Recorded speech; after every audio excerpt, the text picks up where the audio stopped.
Bagaimana dengan kita semua? Pengalaman di kelompok kecil berhasil menolong, ya? Is this interesting so far? Hopeful. Okay.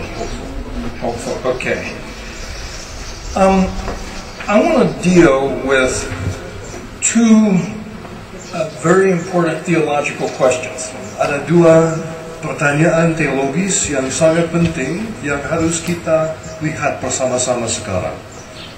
This is starting on the bottom of page 185. Halaman 185 di bawah. Now, the question is, Pertanyaan pertama ialah, is it how did Jesus Christ do his empowered ministry? bagaimana Tuhan Yesus dapat melakukan pelayanan dengan kuasa? This is a question that has divided evangelicals. Pertanyaan ini memang sudah memisahkan antara kaum Injili dalam masa yang lampau. Okay? Now, let me just ask the question. Did Jesus Christ heal the sick, cast out demons, Saya mau mengajukan pertanyaan ini bagi kita. Apakah Tuhan Yesus menyembuhkan orang sakit, mengusir setan-setan? basically be a prophet, priest, and king, Apakah dia berfungsi sebagai nabi, imam, dan raja? because he was the Son of God, Karena dialah anak Allah. and because he was the Son of God, of course he had supernatural power to raise the dead, heal the sick. Dan memang karena dia adalah anak Allah, tentu sekali dia punya kuasa dari Tuhan untuk membangkitkan orang mati dan menyembuhkan orang sakit. Okay? Or Atau did Jesus Christ do his miracles as apakah a Apakah human Tuhan being Yesus mengadakan mujizat-mujizatnya sebagai seorang manusia?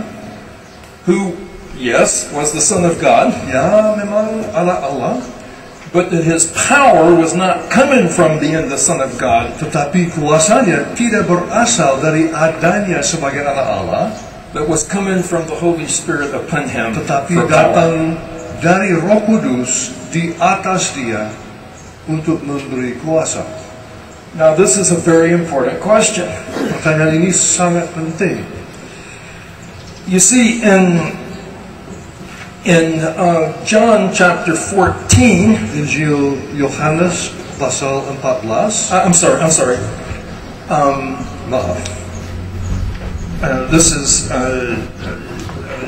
John chapter 5, verses 19 through 21. Injil Yohanes pasal 5 mulai dengan ayat 19. Okay, we find that Jesus says, truly, truly, I say to you, the Son can do nothing on his own accord. Katanya, aku berkata kepadamu, sesungguhnya anak tidak dapat mengerjakan sesuatu dari dirinya sendiri, But only what he sees the Father doing. jikalau tidak ia melihat Bapa mengerjakannya. For whatever he does, that the Son does likewise. Sebab apa yang dikerjakan Bapa, itu juga yang dikerjakan anak. And then it goes on to say, for as the Father raises the dead and gives them life, so also the Son gives them life to whom he will. Lalu dia meneruskan dengan begini, sebab Bapa mengasihi anak, dan ia menunjukkan kepadanya segala sesuatu yang dikerjakannya sendiri. Now later, in John 14, it says, Jesus says, truly, truly, I say to you, those who believe in me will do the same works I do, yea, greater works. Kemudian pasal 14 Injil Yohanes ayat 12, Is that 14? Tuhan Yesus mengatakan begini. I'm going to read. Yeah, 12. Yeah, that would be important. This is 14:12. Yohanes 14 ayat 12. Aku berkata kepadamu, sesungguhnya barang siapa percaya kepada aku, ia akan melakukan juga pekerjaan-pekerjaan yang aku lakukan. bahkan pekerjaan-pekerjaan yang lebih besar daripada itu. Sebab aku pergi kepada Bapa. Now, how is it possible for us to do the works that Jesus did? Bagaimana mungkin kita melakukan pekerjaan-pekerjaan yang Tuhan Yesus lakukan? Now, here is the divided point. Nah, ini soalnya. Those who say that Jesus performed the miracles out of his divinity, Mereka yang mengaku bahwa Tuhan Yesus mengadakan mujizat-mujizat karena Dia Allah, have come to the conclusion that it is impossible for us to perform these miracles and do these great mereka works. sudah memutuskan bahwa memang mustahil bagi kita untuk mengadakan pelayanan seperti Tuhan Yesus, mengadakan mujizat-mujizat dan seterusnya. The reason is simple. Alasannya sederhana saja. We are not God. We are Kita human. bukan Allah, kita manusia. But Tetapi if Jesus is doing his miracles because he is a human being, seandainya Tuhan Yesus mengadakan mujizat-mujizatnya karena Dia adalah manusia, just like us, sama seperti kita, but his power is from the Holy Spirit upon him, lalu kuasanya berasal dari Roh Kudus di atasnya, that means that we can do the works that Jesus did. artinya kita juga boleh melakukan pekerjaan-pekerjaan yang dilakukan oleh Tuhan Yesus. Because the same Holy Spirit who was on Jesus may also be upon us. Karena roh yang sama yang ada pada Tuhan Yesus bisa juga datang atas kita. The same Holy Spirit who spoke through the prophet Isaiah, Roh Kudus yang sama yang sudah berkata-kata melalui Nabi Yesaya and worked miracles through Jesus, dan yang mengadakan mujizat melalui Tuhan Yesus and empowered St. Paul, dan juga memberi kuasa kepada Rasul may Paulus also be upon us and may empower us to do these very same boleh works. juga datang ke atas kita dan mengerjakan hal yang sama. So I believe that the biblical basis or the Bible teaching is Saya yakin bahwa Alkitab mengajar is that from the perspective especially of the Gospel of Luke berdasarkan perspektif Injil Lukas and also the book of Acts, dan juga kisah Rasul-Rasul, that we see very clearly that Jesus Christ is a human being. kita melihat dengan jelas bahwa Tuhan Yesus adalah manusia yang sejati. Now he's still God, he's Memang fully masih God Allah, and fully human. Allah sepenuhnya, tetapi juga manusia sepenuhnya. And that's the great mystery of the incarnation. Nah, inilah rahasia inkarnasi. But that Jesus is like us, he does not have supernatural power. Tetapi sama seperti kita, Tuhan Yesus tidak memakai kuasa yang supernatural untuk pelayanannya, Because we don't have supernatural power. karena kita juga tidak punya kuasa supernatural dalam diri kita. And he's like us, Dan Dia seperti kita, but rather his power comes from the Holy Spirit falling upon him. jadi berarti kuasanya datang dari Roh Kudus yang datang ke atasnya. Now, the biblical basis for this Bagaimana dasar Alkitabiah untuk kesimpulan ini? is Philippians chapter 2, verses 6 and 7. Filipi pasal 2 ayat 6 dan 7. Okay, and this is the great passage Inilah nats agung where it says, though he was in the form of God, yang berbunyi, walaupun dalam rupa Allah, did not count equality with God to be a thing grasped, tidak menganggap kesetaraan dengan Allah itu sebagai milik yang harus dipertahankan, but emptied himself, melainkan telah mengosongkan dirinya sendiri, taken the form of a servant, dan mengambil rupa seorang hamba, and being born in the likeness of men. dan menjadi sama dengan manusia. Okay, now right there, Nah, di situ we find the biblical teaching that Jesus emptied himself of his divinity. kita lihat bahwa ajaran Alkitab bahwa Tuhan Yesus mengosongkan dirinya And is just like us, dan menjadi sama seperti kita, that now must depend on the Holy Spirit.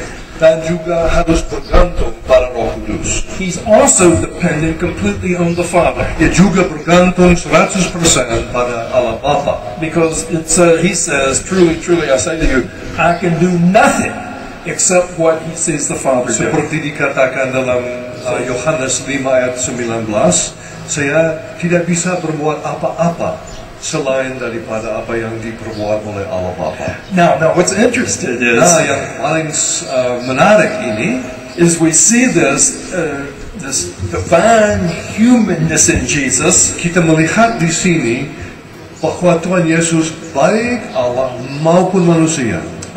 in the Garden of Gethsemane, Kita lihat itu dalam Taman Getsemani, the night that he was betrayed. pada malam dia diserahkan oleh Yudas. We have him struggling with God. Dia bergumul dengan Bapa. We have him crying out, Dia berseru, Lord, Tuhan, Abba, Father, Aba, Bapa, let this cup pass from me. kiranya cangkir ini cawan supaya saya tidak perlu meminumnya. And so intense is his prayer and his grief that he sweats like drops of blood. Dan begitu hebat Okay.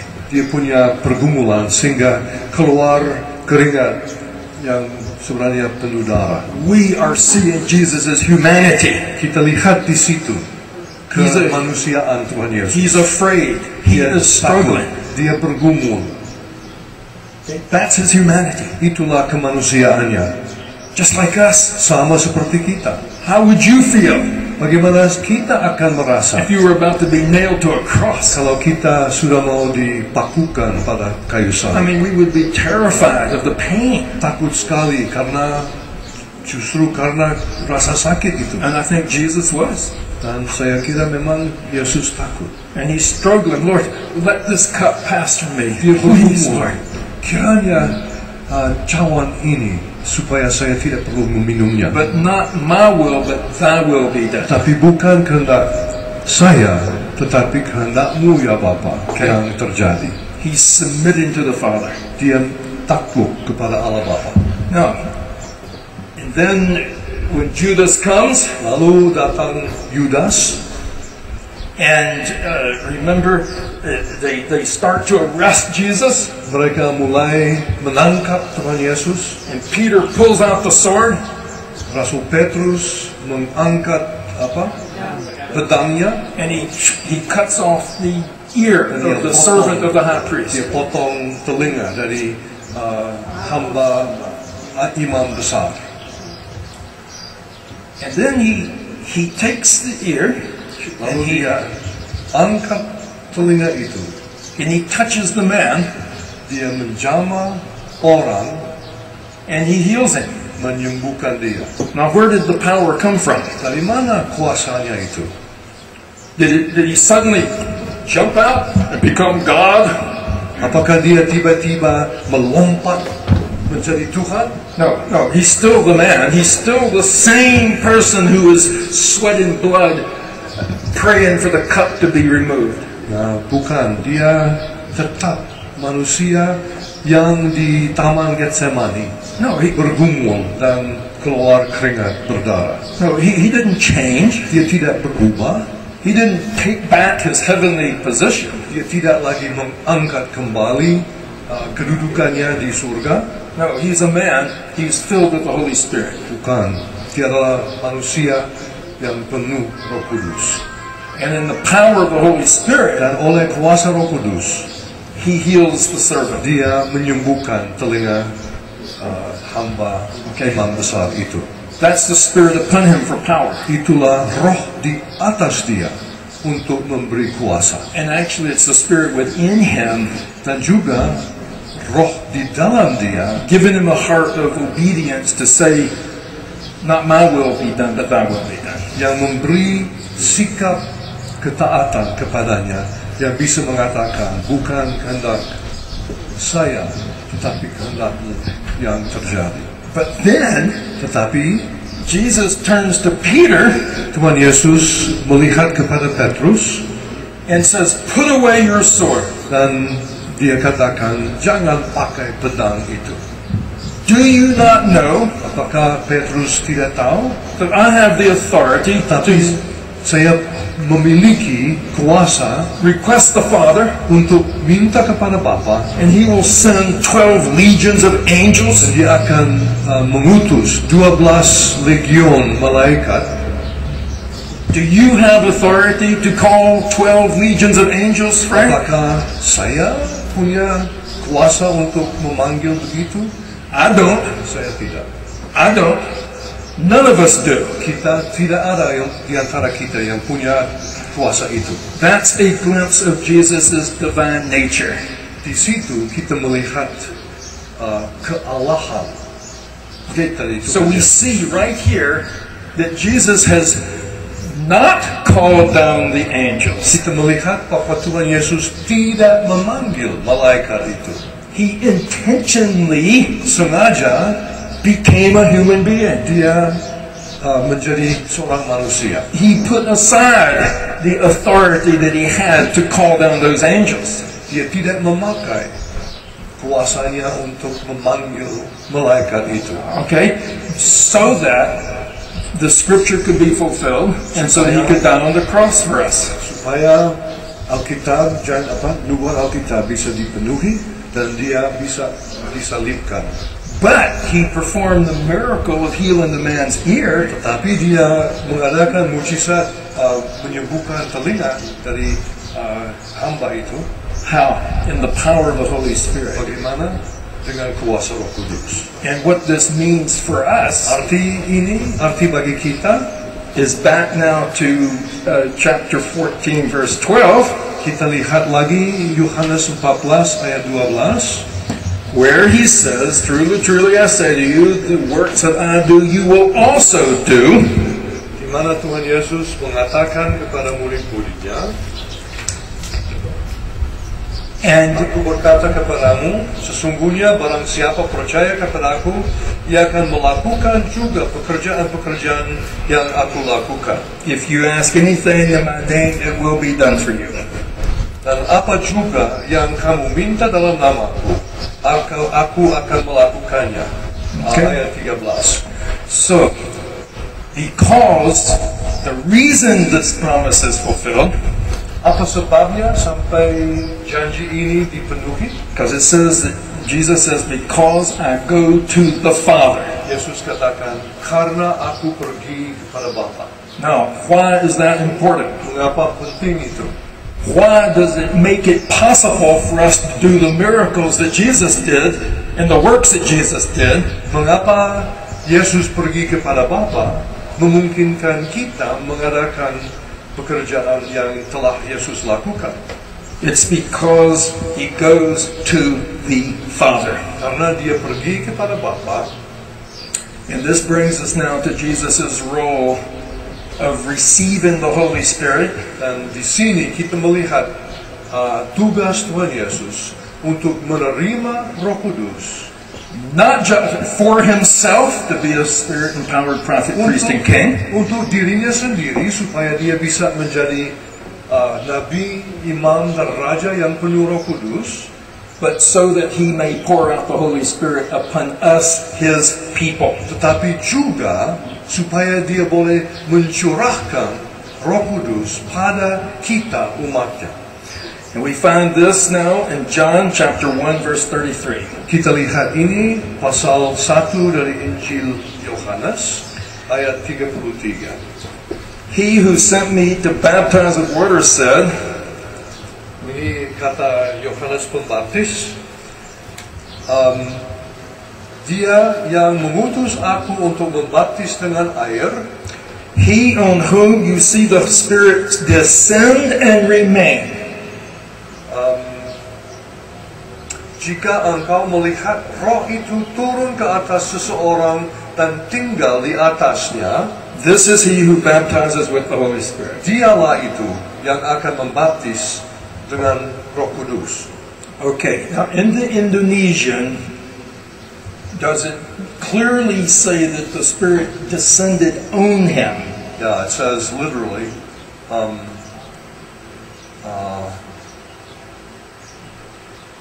if you see the Spirit descend upon. Okay, good. It's got the Greek. Ke atas, ya. Okay, it's the Greek. It's perfect because it's, Terjemahan ini tepat. okay, good. They translated that very well because it's the outside work of the Holy Spirit, Inilah karya Roh Kudus dari luar and it has to do with power. dan berhubungan dengan kuasa.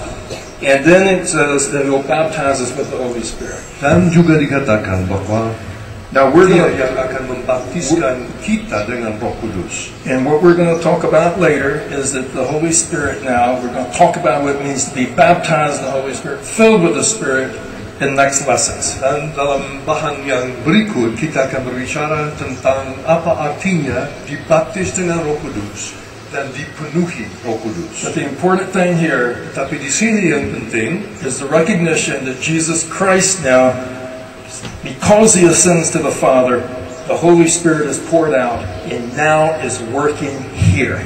karena Tuhan Yesus naik ke surga kepada Bapa, Dia mengutus Rohnya kemari yang bekerja di tengah-tengah jemaat dan di dalam kita. Okay, are there any questions so far? Jadi apa ada pertanyaan mengenai materi ini? It looks like everybody has had a lot up to here. Saya kira materi kita sudah penuh dengan materi. Yes. Sebentar. More comment. Can you try to get the questions? Bill? It's more a comment than a question. Well, actually, your lecture answered my question. Because in my note, I like to ask about Jesus as archetype or prototype. Archetype. Yeah, that's all. It has been answered. Okay. Jadi pertanyaan saya sebenarnya yang saya sediakan adalah mengenai Yesus itu adalah archetype ataukah dia prototype. Jadi karena itu penting, tadi sudah dijelaskan bahwa Yesus, kemanusiaan Yesus, tentang kemanusiaan Yesus, because we have difficulty, or I have difficulty before, because every time we talk about Jesus, we talk about Jesus as a deity. Jesus as a deity. Yes. Yes, more than a human. Yes. So everything that He does, He can do it because He is a God. God. Yes. And we can't do it. Right. Jadi itu, so that's answer my question, and I thank you for that. Okay. Thank you. I'd like to add a comment. Please. Kita tadi berbicara tentang apakah kuasa Yesus datang dari keallahannya atau dari kemanusiaannya yang penuh Roh Kudus. Satu pertimbangan yang menurut saya penting, seandainya kita akui bahwa mujizat Yesus berasal dari keallahannya, apakah kita juga harus berbicara atau berkata bahwa mujizat Elia dan Elisa, mujizat Rasul Paulus juga membuktikan bahwa mereka adalah Tuhan? Saya kira tidak. Jadi berarti bahwa mujizat, walaupun memang cocok dengan Tuhan Yesus sebagai anak Allah, sebenarnya berasal dari kemanusiaannya yang penuh Roh Kudus. What we're saying is that if we want to say that the miracles of Jesus prove his deity, that means that we have to argue that the miracles of Elijah and Elisha and the Apostle Paul prove that they also are God. Right. Or, if we experience a miracle, it proves we are God.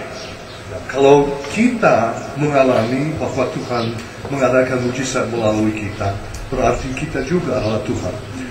Seandainya kita percaya bahwa Now the book of John, the Gospel of John, Injil Yohanes concludes with the saying berakhir dengan ayat ini, that these signs are given us so that we may know that Jesus Christ is the Son of God.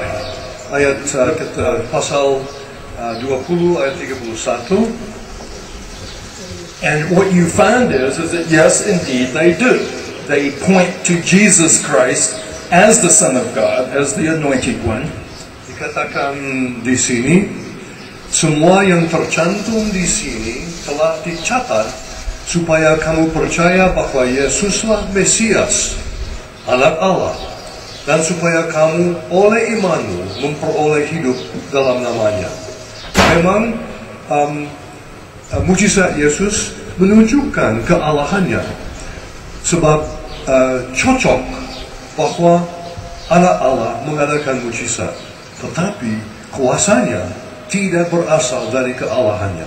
Now, when the Holy Spirit works a miracle through us, it doesn't prove we're God, it points back to Jesus. Kalau Roh Kudus mengadakan mujizat melalui kita, nak membuktikan bahwa kita sudah menjadi Allah, tetapi menunjuk kembali kepada Tuhan Yesus.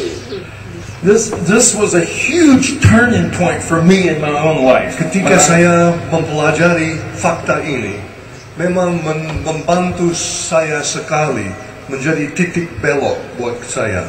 Because I had always, just like you, I said, well, he's God, of course he can raise the dead, of course he can walk on water. Dulu saya berpikir, ya Tuhan Yesus Anak Allah, tentu sekali dia bisa berjalan atas air. That has nothing to do with me. Tapi tidak ada hubungan sama sekali dengan saya. But then I realized from the Bible that yes, it's the Spirit of God who does this. Tetapi pada waktu itu saya mulai mengerti dari Alkitab bahwa sebenarnya Roh Tuhan yang berbuat itu.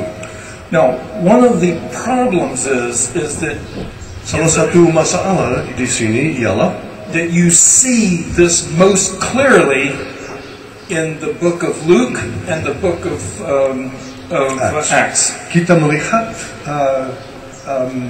proses atau dinamika ini paling jelas dalam Injil Lukas dan Kisah Rasul.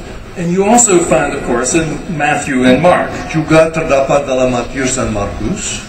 But where it gets very confusing is when you start to read the book of John. Tetapi bisa mulai sedikit membingungkan kalau kita membaca Injil Yohanes. Because John, okay, the three Gospels there are coming more out of a Hebrew worldview. Tiga kitab Injil pertama, Matius, Markus, Lukas, lebih berasal dari pandangan dunia Ibrani. And of course are very much building on the Old Testament. So you have in the Matthew, which is an Old Testament, refers back to the Old Testament. Dan kitab Injil ketiga itu memang membangun pada dasar perjanjian lama. Matius umpamanya selalu menunjuk pada PL, menunjuk pada nubuat yang dipenuhi oleh Tuhan Yesus. And that's where we learn about the Spirit coming upon for power. Dan itulah tempat di mana kita pelajari tentang Roh Kudus datang di atas untuk memberi kuasa. Okay, whereas the book of John is much more Greek. Padahal Injil Yohanes lebih dipengaruhi oleh dunia Yunani.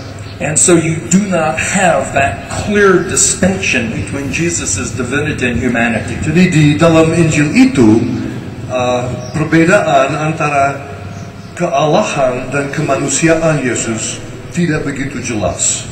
Because once again, the book of John is a little bit to a different audience. It's still true. It's the gospel. Injil Yohanes diarahkan kepada pembaca yang lain daripada ketiga Injil yang lain. Masih benar, tetapi perspektif yang berbeda. Okay. Are there any other questions or comments?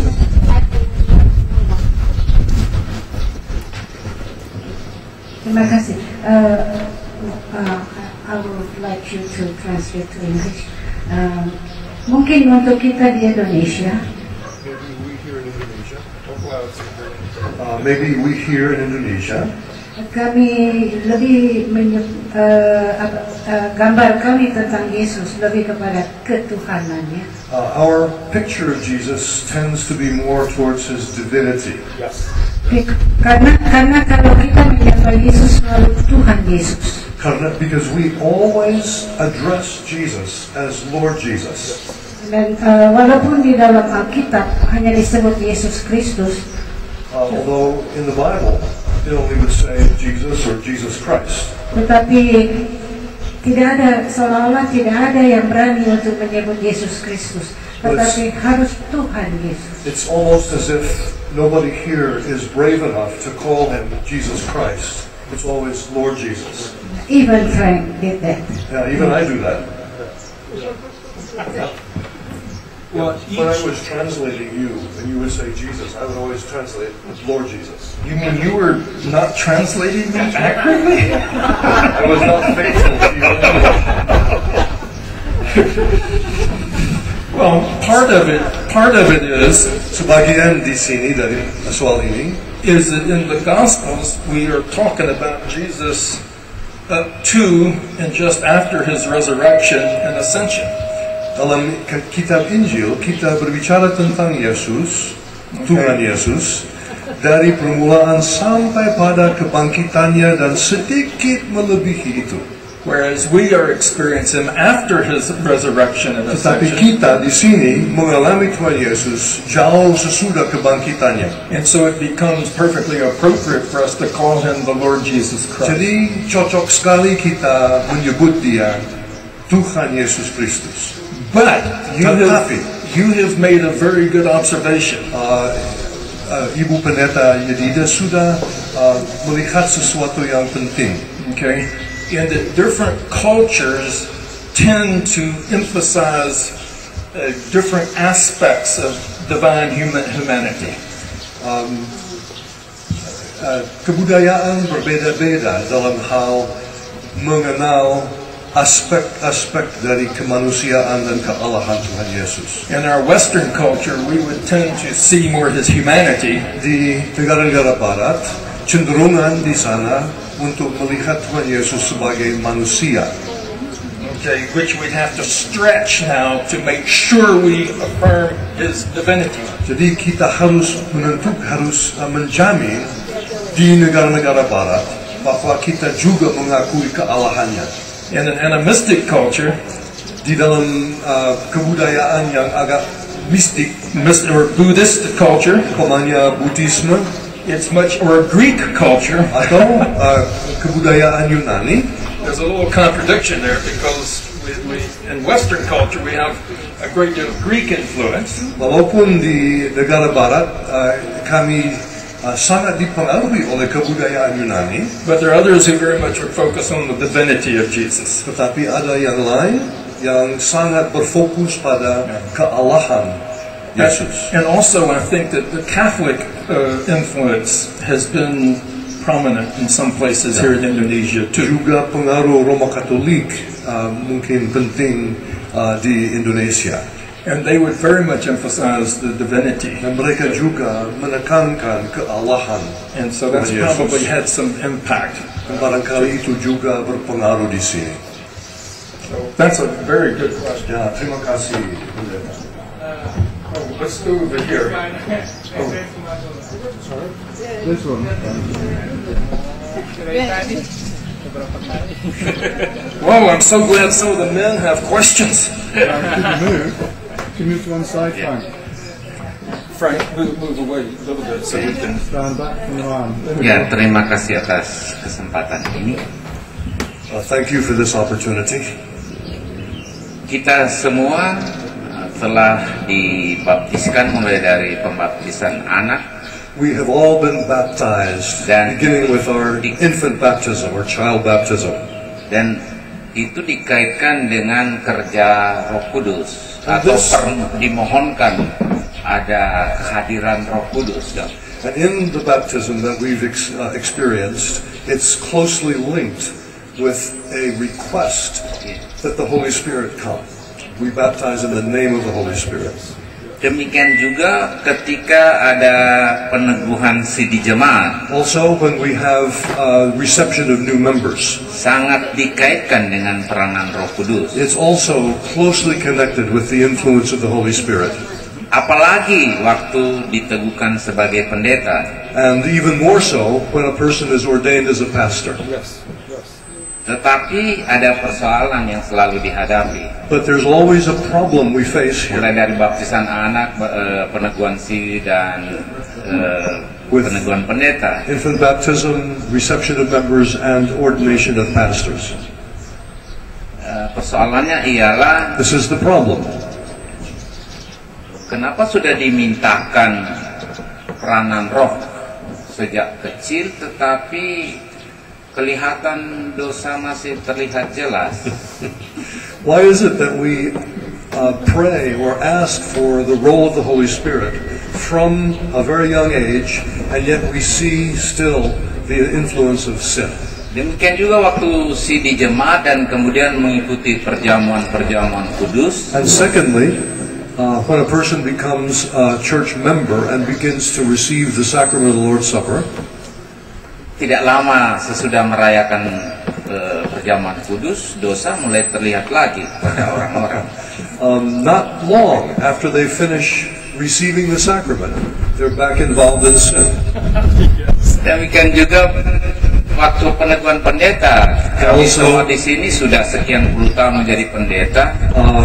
When a person is ordained as a minister, and everybody here has been ordained for many years, Kalau ingin saling menunjukkan kesalahan, if we want to point out each other's faults, gampang sekali. it's Gampang very, very sekali. easy to do. He would be happy to get those on video. Terima kasih banyak. Kami senang sekali kalau boleh direkam itu dosa-dosa. Iya, dosa marah-marah, Getting angry, temperamental, temperamental sins. juga mungkin dosa materialistik, Materialistic sins. dosa cuma ingin melihat kesalahan orang, dirinya sendiri tidak pernah dilihat. Dosa. The tendency to see other people's sins but not look at one's own. Dan banyak lagi. And so forth. Oke, terima kasih. That, I think that is a very, very profound question, Saya kira pertanyaan ini sangat dalam. and is an excellent question that we need to address. Pertanyaan yang baik sekali yang harus kita hadapi. And the way that we answer this Beginilah cara kami untuk menjawab pertanyaan yang baik itu. there is a Wesleyan holiness or Methodist answers to that. Ada jawaban yang diberikan oleh orang-orang Metodis yang terlibat dalam gerakan kesucian. There's also a evangelical way to answer, Ada juga jawaban yang berasal dari gereja-gereja Injili. and I think that the best answer though is our Reformed answer. Tapi saya kira jawaban yang paling baik adalah jawaban Protestan. So let's hold that question, okay? Saya usulkan kita tunggu dulu sebelum menjawab pertanyaan itu, Because it's going to take us to the very next section here, karena pertanyaan itu akan memasukkan kita pada materi yang berikut. because I want to systematically try to answer that, because Saya that is mau- a key question. Ya, saya mau berusaha menjawab pertanyaan itu secara sistematis karena pertanyaan itu adalah pertanyaan yang sangat penting. Okay? Now, do we have time to, or is it time for lunch? What do we need to do now? Bagaimana jadwal sekarang?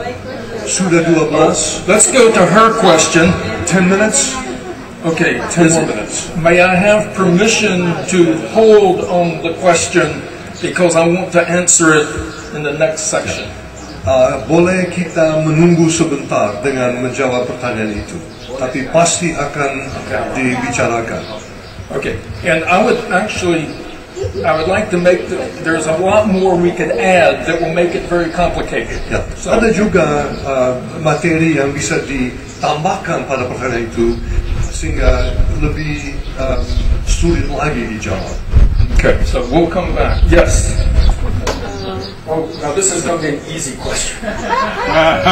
Yes, I think it's easy, simple also. After her questions, I remember that Jewish community, they don't accept Jesus as Lord. Yes. Is that because they emphasize too much his humanity? Because the leader said we in Indonesia tend to emphasize deity. So is that true that Jewish reject Jesus because they emphasize too much his I could humanity? Bill, do you have an answer to that? I didn't quite catch the question. Say it again. The question is, the Jewish community Yes. does not receive Jesus as Lord. Okay. Is that because they emphasize his humanity in this discussion about how to balance humanity and deity? Right, well, Islam and Come on up here, Bill. I'll take over there. I'll take over. No, the reason I want you to answer this is because you have done a lot more study of Islam than I have, and that's very closely related to the Jewish. Saya ingin supaya pendeta Bill menjawab ini karena dia banyak belajar agama Islam dan dalam hal ini Islam dan Yahudi berdekatan. Dan saya tolong terjemahkan pertanyaan saya ke bahasa Indonesia. Saya dalam bahasa Inggris. Ya, pertanyaan pendeta Sinche mengenai orang menerima Tuhan Yesus sebagai Tuhan. Apakah karena mereka menekankan kemanusiaannya dan bukan kealahannya?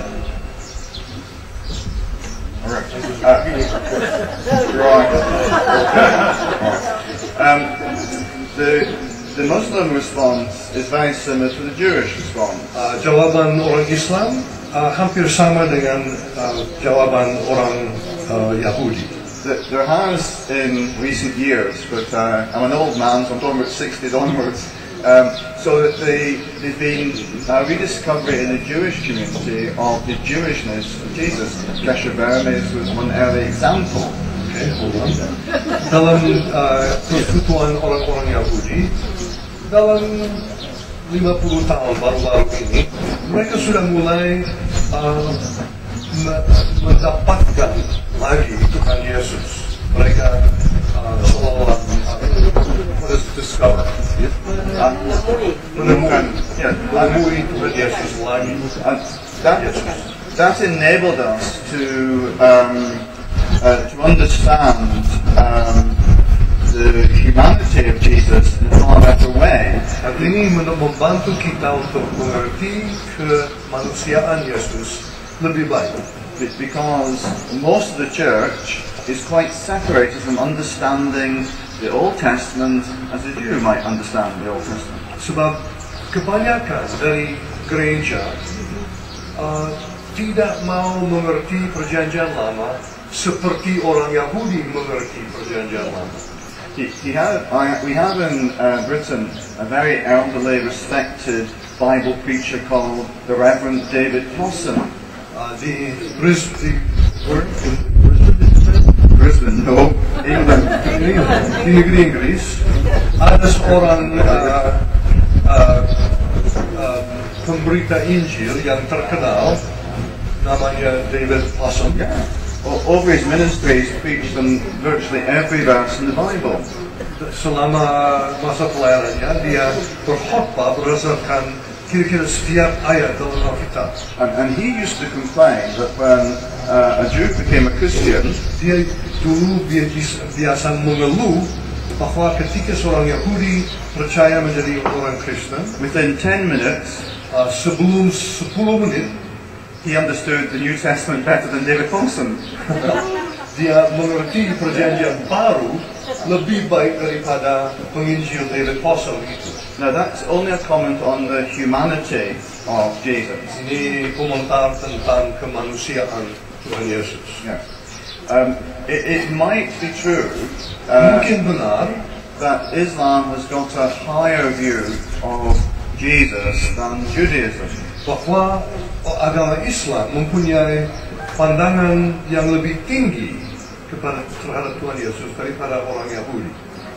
We have to say that the state of the church is in an appalling way because a higher percentage of Muslims believe in the virgin birth than Christians. In England. Well, yes, probably in America as well. Right, but not here. Definitely not here, no.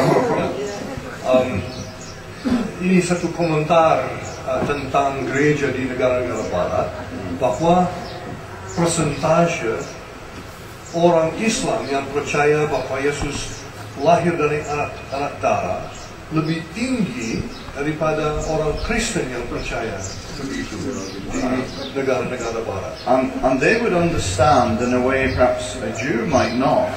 Dan orang Islam akan mengerti lebih mungkin daripada seorang Yahudi that Jesus was a prophet who spoke the word of God. Bahwa Tuhan Yesus adalah seorang nabi yang mengucap firman Tuhan. But maybe that's because they haven't read the Gospels very clearly. Tetapi mungkin kepercayaan itu berdasarkan orang Islam yang belum membaca para Injil. Because the Jewish Torah, the Jewish law, karena Torah, hukum orang Yahudi, is so similar to the Muslim Sharia, hampir sama dengan Syariah Islam. A Muslim ought to say, seorang Islam sebenarnya harus katakan, along with the scribes and Pharisees, bersama-sama dengan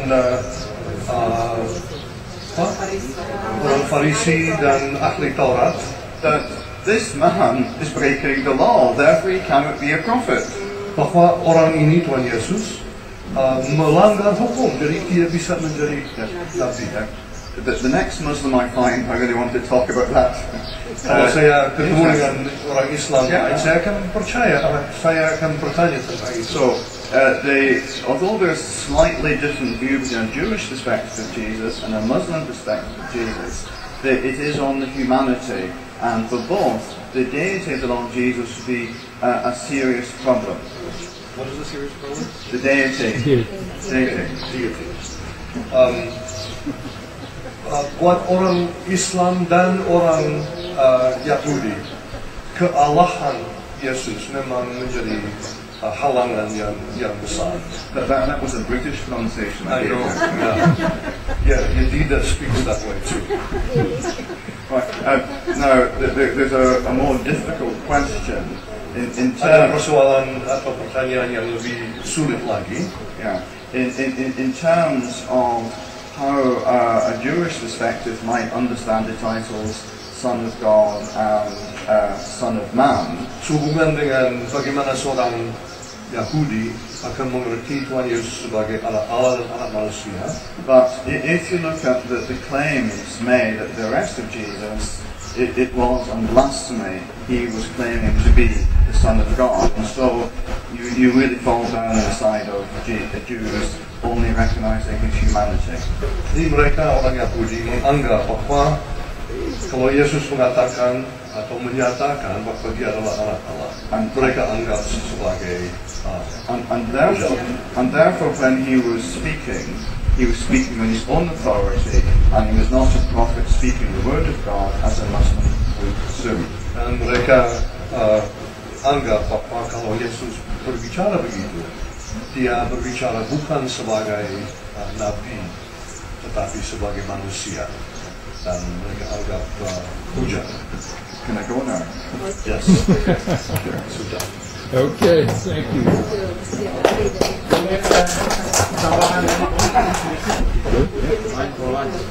Masih ada waktu? Okay, there's another question.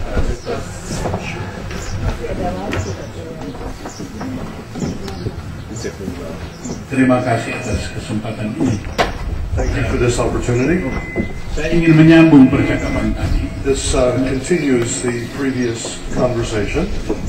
Dalam rangka formulasi dogmatis Indonesia mengenai Yesus. In relationship to the formulation of Indonesian dogmatics regarding Jesus. Karena yang terbesar sudah disinggung Islam. Yeah, we've also mentioned Islam.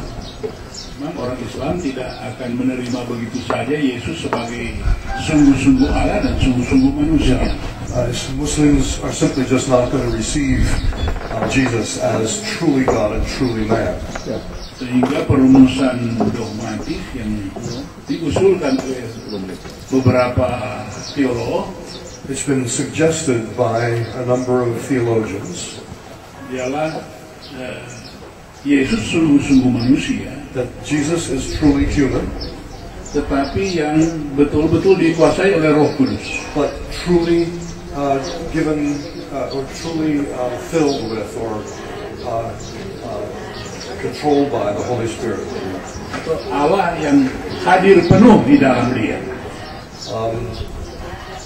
Sekali lagi, Allah sungguh-sungguh hadir di dalam dia. yeah, the Lord Ada di dalamnya. God truly is within him, within Jesus. Itu tuh apa yang perumusan yang diusulkan oleh teolog-teolog untuk menghadapi Islam yang. Yeah, this is a formulation, a theological formulation that's been suggested as a way of approaching Muslims. Well, yeah, go ahead. A very good approach to Muslims on this issue is from the Gospel of Matthew. Satu pendekatan bagi orang Islam dari segi Kristen berasal dari Injil Matius. When you are talking about this issue, you need to speak graciously and gently. Kalau kita berbicara tentang isu ini, kita harus berbicara lemah lembut. Look at the baptism of Jesus. Lihat pada baptisan Tuhan Yesus. And say, don't have a great concern what man says, what does God say? Jangan perhatikan apa yang manusia katakan, tetapi apa yang dikatakan Allah. And then there's another passage about an angel. And say, what does the angel say? So when God is speaking and an angel is speaking, you've got a Muslim's attention. Ada juga that's line di mana seorang malaikat berkata-kata. Dan menurut Islam, mereka akan sangat memperhatikan kalau Allah berbicara dan malaikat berbicara. I'll be speaking more about that next week. Saya akan mengajar tentang ini lebih banyak minggu depan.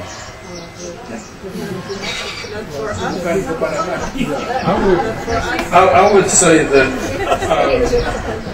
we need to be very careful that we don't compromise our fundamental truth. Kita harus hati-hati supaya jangan meniadakan kebenaran yang kita pegang. In order to make the gospel acceptable, untuk menjadikan Injil supaya bisa diterima oleh orang Islam. See, that was the danger of the Arius heresy or the Sabellian heresy. Itulah bahaya yang berasal dari Arius dan Sabellius. Both of those were attempts to make the gospel acceptable to groups. Ya, dua-duanya berusaha supaya Injil bisa diterima oleh beberapa kelompok atau golongan orang. And that's where I would insist you have to keep his divinity and humanity together. Jadi saya tekankan sekali bahwa kita harus selalu mengawinkan kemanusiaan dan kealahan Yesus. Otherwise we lose the essence of who Jesus really is. Kalau tidak, kita kehilangan dasar kita tentang siapakah Yesus. And even though he may have had the Holy Spirit perfectly in him, walaupun Roh Kudus tinggal di dalam dia secara sempurna, It was only as God, fully God, dying on the cross for us that He won forgiveness for our sins. Hanya bahwa Dia Allah bisa kematiannya di kayu salib menghasilkan penebusan bagi kita. And so we've got to be careful. Jadi kita harus hati-hati. So, any rate, I think that's a very good question, and we need to keep struggling. Pertanyaan yang sangat baik. I have the gift of discernment. Some people are hungry here. Saya kira sudah jam makan. Yeah, is there another question? Ada pertanyaan yang lain?